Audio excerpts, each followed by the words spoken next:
Hey, what's going on, guys? This is Brandon Morrell. I am the Director of Youth Evangelization and Digital Ministry here at St. Thomas Aquinas and Our Lady Help of Christians. And welcome to The Real Way. Once again, these are real stories of real people in a real community working to serve Christ in a real way. And today we got Miss Marlene. What's going on, Marlene? How you doing? I'm okay. So if you ever call, if you're ever trying to schedule things, if you're ever trying to find out what's going on, this is the voice. This is the face behind the voice, rather. Exactly. So, Mirlene, you want to tell us anything about yourself, how long you've been connected here at St. Thomas, and all of that? Sure. Let's see. I've been working with so for about 12 years. Yes. Wow. Never worked in a church before. This is all new to me. I came from a totally different kind of job, but I like it. Gotcha. Well, you can't say it's new if you've been here for 12 years. I mean, this was like my first working experience in a church. Right. So, yeah, I like it. Gotcha. So what were you doing beforehand, if you don't mind me asking? I was working in Wall Street. Ah. So totally the opposite, yes. Yeah, well, I mean, there's definitely a skill set that I think comes from that. No, I think it's kind of crazier here. Okay.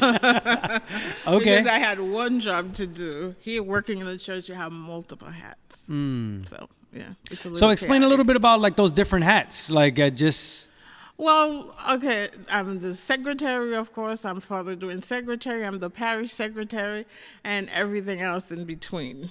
Okay.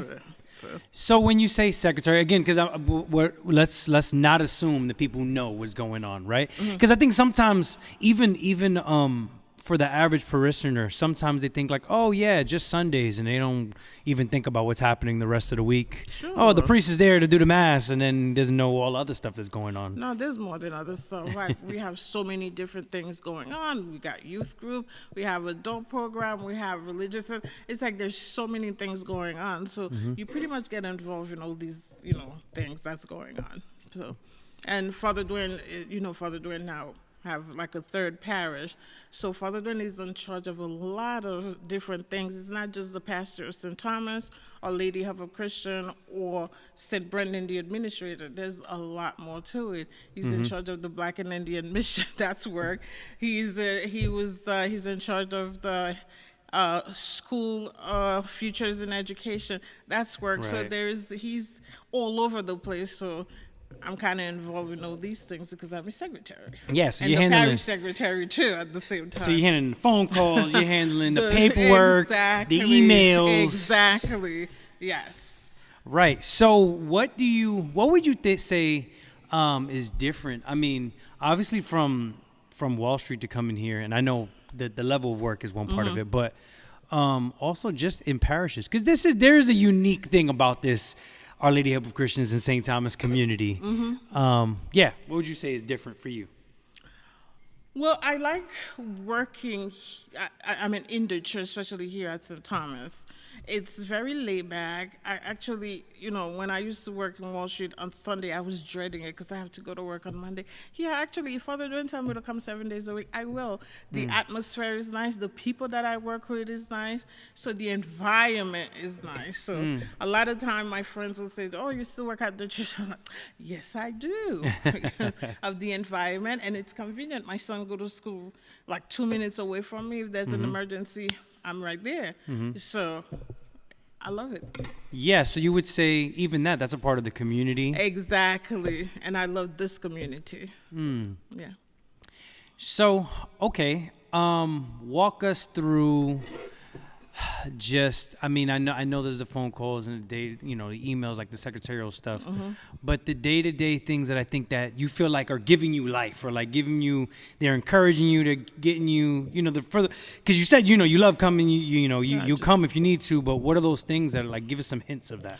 The people that I meet, you open the door, you meet all kind of people, and I'm not good with names, but I'm good with stories. So if somebody comes, they tell me something, and they come back 6 months later, I remember the story. So it's the people that I meet. There's a lot of nice people when they ring the doorbell I talk to, and Father Dwayne also. He makes it okay. He's very nice. He's people friendly, family friendly. So it's all that. Right.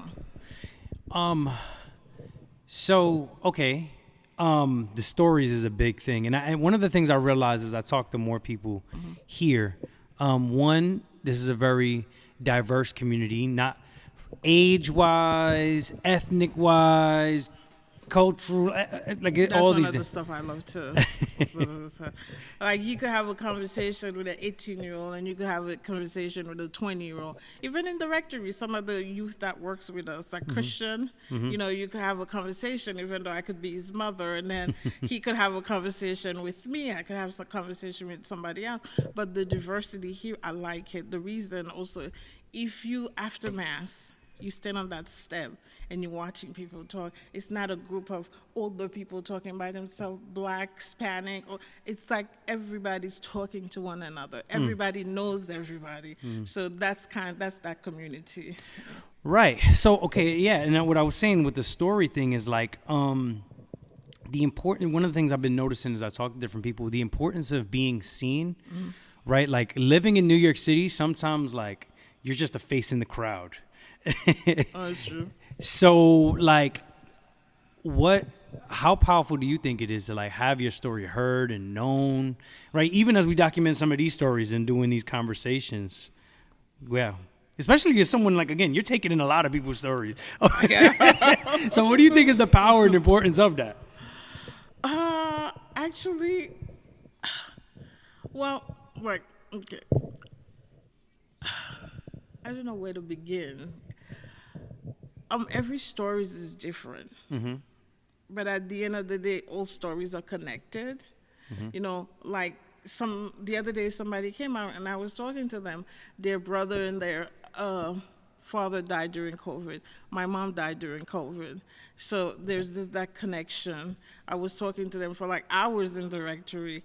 And a lot of the people that walk through the door, even though we have different people, but the stories are interconnected in a way that, that's what I could say about that. Yeah. So besides the stories connect people, despite the differences, you can find some similarities, find commonalities. Exactly, the stories connected one way or another. Yeah. Right, and so now in a unique way, right? The pizza shop has stories and the library has stories, but like being in a faith community, right? What do you think is like the power and importance in that? How has that been for you and all of that? Well, for me, as a teenager, my grandmother raised us every Sunday. We were at church. So when I turned kind of 18 on my own, I said, I'm not doing this church thing anymore. So when I started working, I'm working in the church.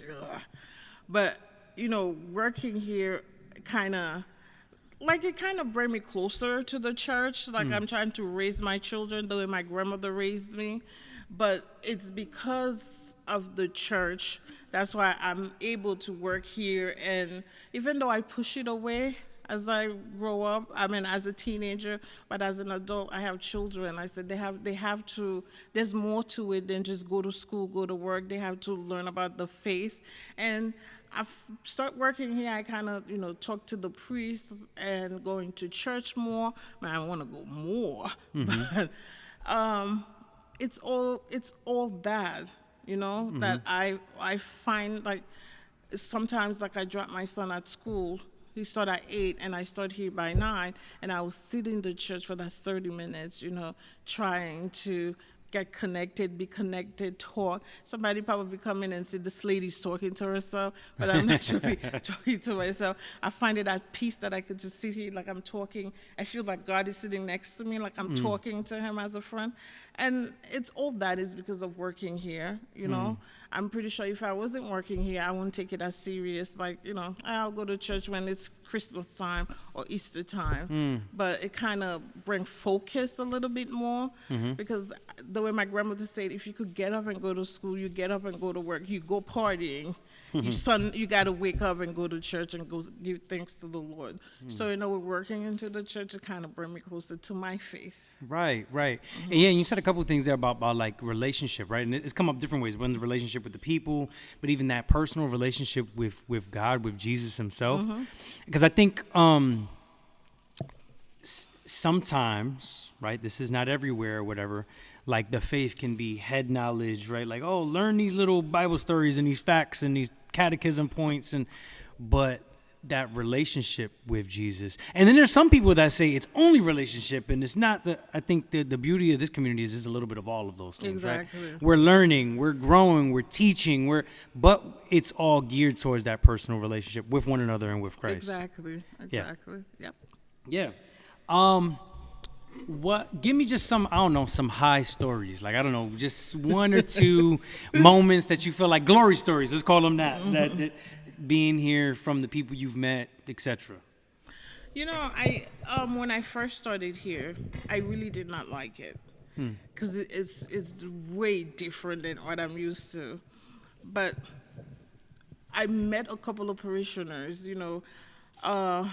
There's one particular parishioner that I still talk to, and I love her very much. She used to come here, and she felt that she was not welcome here. And then one day she came to do mass, and we started talking. I keep telling her, keep coming, come, and stuff like that. And she registered in the parish, and she did, and now it was just like she's so happy she did it because she wanted to stop coming because she didn't felt welcome here. But once we conversed and I realized that, wow, she realized that also that now she's in the choir. She's one of the parishioner. She's my friend. It's that experience, Yeah. Just that little bit of kindness, or just take the time to talk to someone. It's nothing big. I always ask myself, what's my purpose here? Not actually at St. Thomas in general. I'm like, okay, I haven't saved anybody.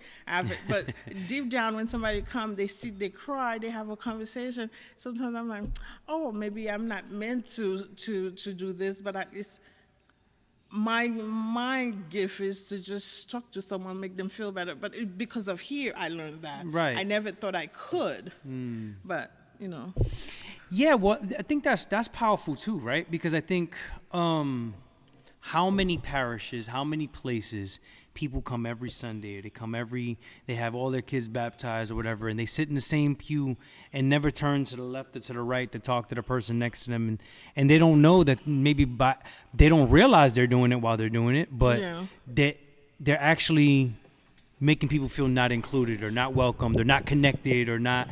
So having the opportunity to speak to you, did that for this lady, and now look how many that opened up. But how many more of us could do more of that stuff? Exactly. You come to church. The reason I think here also, if you come to church, you sit at the same spot, and the person that's sitting next to you or behind you. Sometimes people call me in the rectory and said, I haven't seen such and such at Mass. And I'm like, oh, okay, I'll give them a call. Is that the community that's here, that people look out for one another? Or somebody will call and say, my neighbor hasn't attended Mass in a while, could you send somebody to give them communion? So all that, it's kind of nice. Yeah. I used to think it's boring working in a church, but actually not. No, it's actually have purpose, and it's fun. You meet people every time that doorbell ring. You open that door, it's a new story. Yeah, and sometimes that doorbell's ringing back to back, and God, they drive me crazy. But I like it because it steps. I gotta get up, get out of the, get up and walk and get the door, so it's step. But the doorbell ring cool right often. Yeah, no, it does. It's definitely a lot of traffic going in and out. Exactly. What's one thing you think maybe is a misconception about? I mean, you kind of said it about church in general, but maybe about here, like maybe something that people should know that it maybe would be more welcoming to them, or it may make a light bulb go off for them a little bit.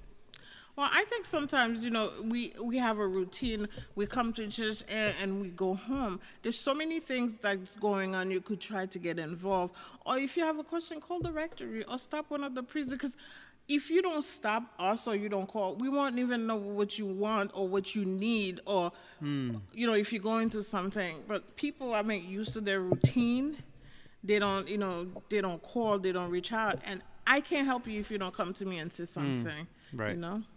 Yeah, no, that's helpful too. I think for anybody that's listening or watching, just know that door and that phone is open, right? So like that we do want to hear your stories, and we want to hear you guys get connected, and answer your questions and figure out how we can serve you better, right? So exactly, church is not as boring as they make it seem like. It is not. It's really not. There, that you work here, you realize that there's a lot. There's something for everybody. Cool. Whether you 90 or 100 or 15, 16, 17, there's something for everybody here. No, amen. Any last final thoughts, something you want to share, get off your heart for people? Not really. Yeah, well, I'll give one. Hey, for you guys that are calling or whatever, just know that this is the person. You can leave an encouraging message for Mirlene, right? Help her throughout her day. If y'all want to come and just kind of help out, get volunteers, so forth, that would be amazing, helpful, right? Even if it's just like stuffing letters and like those kind of things, yeah. Cool. Well, no, thank you.